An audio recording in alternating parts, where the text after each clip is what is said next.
Joining me now is a very special guest, Israeli author Edgar Keret joins me. Appreciate, sir, you're joining us there. Your first reactions, Mr. Keret, your emotions and feelings where every day you hear about bombings, and when you heard about that horrific terror attack first on October 7th. I must say that, when we woke up, we didn't know exactly what was happening because it started as a missile attack all over the country. And then we heard about one incident and another. And I think that up until now, you learn more and more about this horrific attack, with those horrible movies, posted by Hamas on Telegram. Then I must say that, that I still discover new horrific things. And there is something about this clash that if it seemed to be a territorial clash, now you really see that it's, it's not about land. It will end in genocide, I mean, when the Hamas terrorists came, they killed Muslims, they killed Arabs, they killed Filipinos, they killed Europeans. It's a fundamentalist, extremist movement, and I have many Palestinian friends. There is nothing between them and the Hamas's madness. There are many moderate people in Palestine, but they're like ISIS, I don't have a better comparison to their action and conduct. But Mr. Keret, the fact also is Israel is consumed at the moment with a desire for vengeance. You're trying to draw a distinction between moderate Palestinians and the Hamas, but the fact is the war in Gaza is killing civilians, not necessarily the Hamas. How do you see that when innocent civilians are being killed today in Gaza? First of all, this war already killed many civilians. There were more than 1,000 people murdered in cold blood. There were babies torn from the embryos, torn from the stomach of pregnant women. So I'm saying, let's start with the fact that, that there is a war and there is bloodshed. I, as a liberal left-winger, I actually published a text in our newspaper today, saying that, that in this complexity, it's very, very difficult to be easy to be reduced to one emotion. It could be hatred or vengeance or fear or helplessness. And it's really, really important that even with this horrific shock, it's the biggest number of Jews massacred since the Holocaust, even with that, we need to be lucid and to take the right decisions. I'm not an army strategist, but all the time I really feel that, that humanitarian help should be brought to Gaza, that there should be a separation between the Palestinian population and the Hamas, even though that the Hamas is using them as human shields. It's a very, very complex situation in which many people, from all sides, think that there are very, very simplistic and simple answers to. I can tell you I'm modest enough to know that I don't know the answers, but that, of course, that it should have nothing to do with vengeance. It should really do something about securing the borders of our country and basically separating, the Hamas from the Palestinian. And what I hope that if after this war, this region will be without Hamas and without Netanyahu, then I think we can have a chance at really starting a reconciliation process. But with the Hamas in power and with Netanyahu in power, it will keep on being more of the same. It's interesting you're saying that peace will come when Netanyahu is out and the Hamas is out. But the fact is that, Israel seems sharply divided at the moment. I spoke to Gideon Levy, the columnist and journalist yesterday. He said even the two-state solution may not work anymore, and it will take years and years now to bridge the divide between Israelis and Palestinians, between Jewish and Muslim communities. Do you agree that what has happened in the last few weeks has completely shattered hopes for any kind of peace also? Look, I totally agree with that.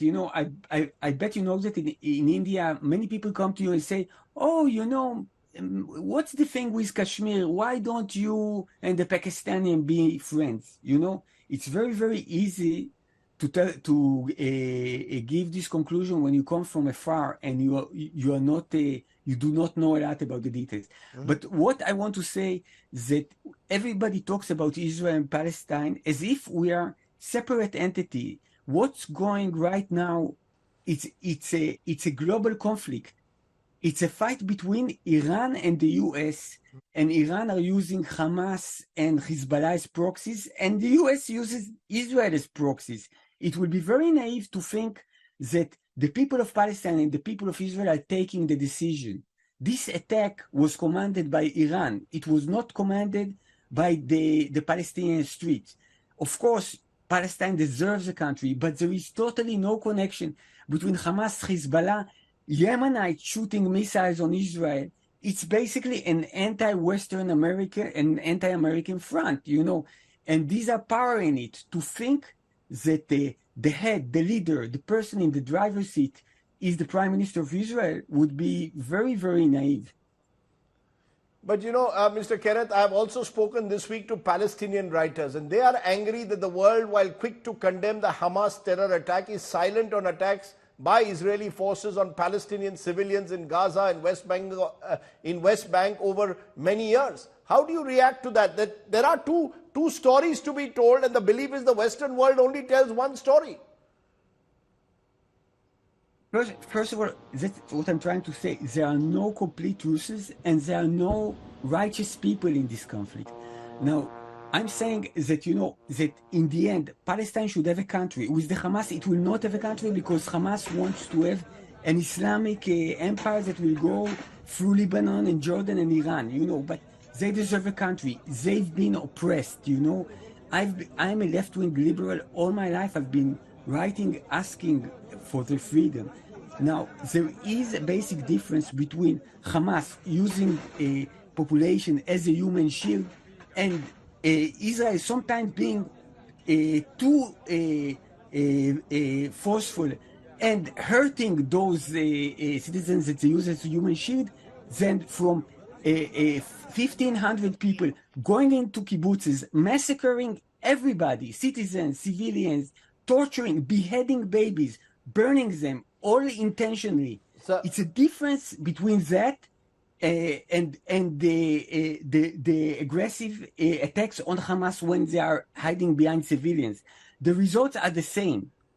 A dead baby is a dead baby, and I cry for every baby. It doesn't matter its nationality. But I think that in a timing like this, one has to imagine can you tell me what's the population of India? About 140 crores. India's population, 140 crores, 1.4 billion.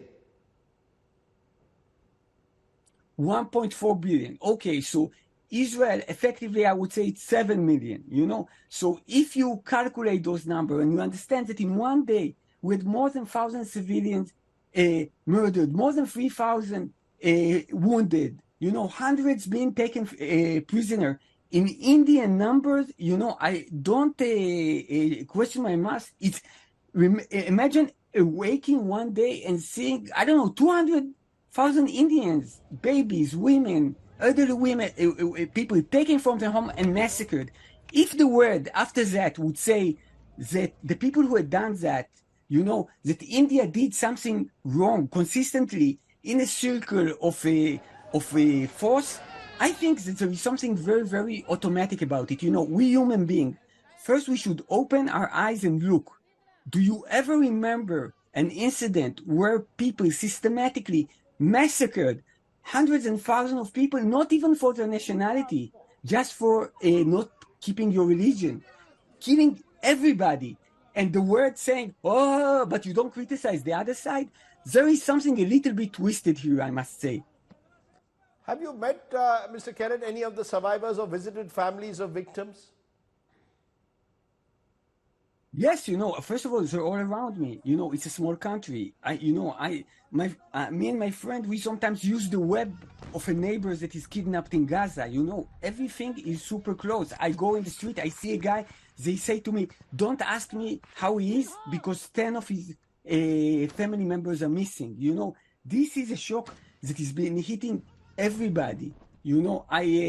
I write an email to somebody, he says, can I say it at my father's funeral? You cannot understand the extent of pain and shock. It's an entire country going through PTSD. It's such a painful experience. And unimaginable. And this should be separated from the Israeli-Palestinian conflict. The Israeli-Palestinian conflict is a big thing that has been going on for 75 years. Now, the big surprise of the Hamas was not its capabilities, but the fact that the Israeli army didn't think, it thought that it was trying to get the territorial gains. It didn't think that it was doing a pilot for genocide. It didn't think that it would go from home to home and will kill everybody. Muslims, Christians, Jews, everybody does not go with this idea of a modern Khalif, that the Iranians are conducting. No, I'm saying this is really, really simple. We can ask the big question or the small question, but when you punch me in the face, the issue is that you punch me in the face. If we want to start going to therapy and deal with our history, let's not do it in the days where people are burying their parents and babies that did nothing but not be in the Hamas and Iran narrative. I can feel your pain, your anger. I want to understand, though, how is society coping? Because you connect with a lot of civil society today in Israel. A lot of fans and followers are calling you up reportedly for support. So how are you coping up? What is the message you're giving them? Yes, it's really, I said to somebody today that if I go in the street and I see any person and I hug him and I say, sit down, I want to speak to you, and I speak to him for 5 minutes, I'm doing a good thing, because everybody is painful and on its edge. And I published a text today, and the text simply said, close your eyes, look inside this scorched earth that had become you, and look for life signs. Don't be in a world where it's all about revenge and being right and being strong. Look in your pain, look in your loss, look for your humanity. Try to rebuild yourself from inside. My parents were both Holocaust survivors. They said to me, when things are good, you can lean on walls, on trees, on cars. When the world is shaking, lean on yourself. Find the root in yourself, not in a Facebook group, not in an Instagram hashtag. Find it in yourself. Ask yourself, what am I feeling? How am I dealing with it?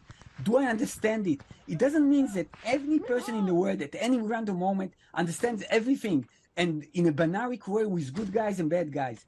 Sometimes it's complex. It's okay to say, I want to know more. I don't understand. This disgusts me. This is not totally clear. But this idea is that we basically subscribe to some kind of a shallow idea of putting a flag as your Facebook page. I don't want you to put an Israeli flag or Palestine. I don't want you to be pro-Israeli.